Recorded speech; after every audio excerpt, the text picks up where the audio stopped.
आपण पाहताय महाराष्ट्र खबर न्यूज। या बातमीचे प्रायोजक आहेत Shri Ganesh jewellers and Saraf products Pune. अज्ञात व्यक्तीच्या मृत्यूचा छडा लावण्यात अखेर पोलिसांना यश आले। सदर मृतदेह अहिल्यानगर जिल्ह्यातील जामखेड येथील युवती अलका बाजीराव बेंद्रे हिचा असल्याचं निष्पन्न झालंय। 24 डिसेंबर रोजी औंढा नागनाथ तालुक्यातील नागेशवाडी जवळ वन विभागाच्या जंगलात एका अज्ञात युवतीचा मृतदेह आढळून आला होता। शवविच्छेदनानंतर युवतीचा गळा आवळून हत्या करण्यात आल्याचं स्पष्ट झालं। त्या अनुषंगाने औंढा पोलीस ठाण्यात अज्ञात व्यक्तीविरुद्ध खुनाचा गुन्हा दाखल करून तपास सुरू केला होता।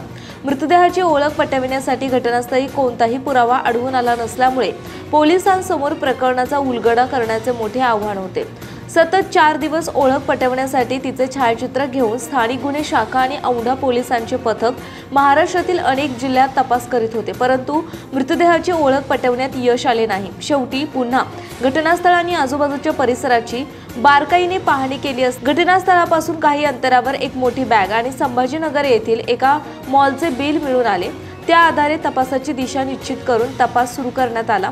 या प्रकरणी मिळालेल्या माहितीच्या आधारे औंढा नागनाथ पोलीस ठाण्याचे एक पथकाने 29 डिसेंबर रोजी जामखेड येथील मृत महिलेच्या घरी जाऊन छायाचित्र दाखवले असता सदर मृतदेह हा अलका बाजीराव बेंद्रे हिचा असल्याचं निष्पन्न झालं।